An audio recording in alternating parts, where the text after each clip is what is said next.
শেখ হাসিনা সহ সহযোগীদের বিরুদ্ধে আন্তর্জাতিক অপরাধ ট্রাইব্যুনালে দায়ের এই মামলার তদন্তে সময় লাগে ৬ মাস। সাক্ষ্য দেন তদন্ত কর্মকর্তা সহ ৫৪ জন সাক্ষী। প্রায় ১ বছর ধরে বিচারিক প্রক্রিয়া সম্পন্ন করে রায়ের দিন ঠিক করবে ট্রাইব্যুনাল।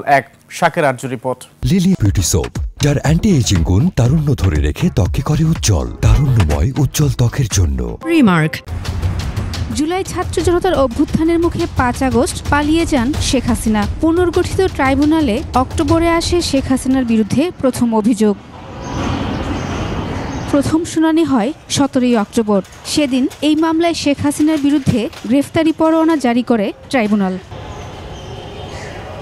এর পরের বছর ১২ই মে তদন্ত কার্যক্রম শেষ হয়। সুনির্দিষ্ট ৫টি অভিযোগ আনে প্রসিকিউশন।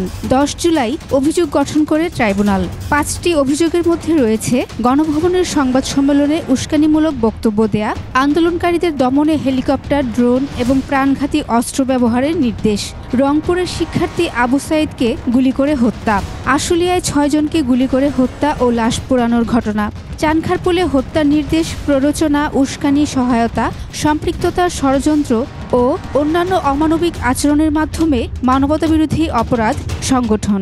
১ জুলাই থেকে ৫ আগস্ট পর্যন্ত দেশব্যাপী যে মানবতাবিরোধী অপরাধ সংগঠিত হয়েছে তার অভিযোগ এই ৩ জনের বিরুদ্ধে আনা হয়েছে। হত্যা, নির্যাতন, টর্চার এবং আদার ইনহিউম্যান অ্যাক্ট, এইগুলো মানবতাবিরোধী অপরাধেরই একটা অংশ।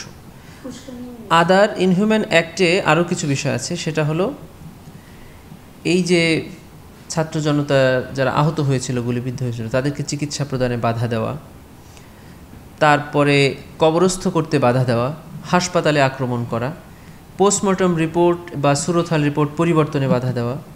এই মামলার অন্যতম আসামি পুলিশের সাবেক মহাপরিদর্শক চৌধুরী আবদুল্লাহ আল মামুন গণ অভ্যুত্থানের সময় মানবতাবিরোধী অপরাধে জড়িত থাকার কথা স্বীকার করে ট্রাইব্যুনালে বক্তব্য দিয়েছেন। একই সঙ্গে তিনি দোষ স্বীকার করে অ্যাপ্রুভার হয়েছেন।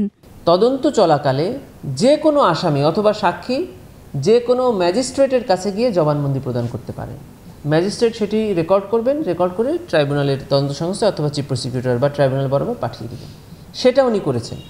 উনি তদন্তকালে বা ঢাকার একজন জুডিশিয়াল ম্যাজিস্ট্রেটের কাছে উনি ওনার জবানবন্দি প্রদান করেছেন। এটা আমাদের এই আইনের ১৪ ধারায়। আবার এই আইনের ১৫ ধারায় বলা আছে যে উনি চাইলে ট্রায়াল চলা অবস্থায় ট্রাইব্যুনালের এসে নিজে নিজেও জবানবন্দি প্রদান করতে পারেন। সেটাকে বলে অ্যাপ্রুভাল।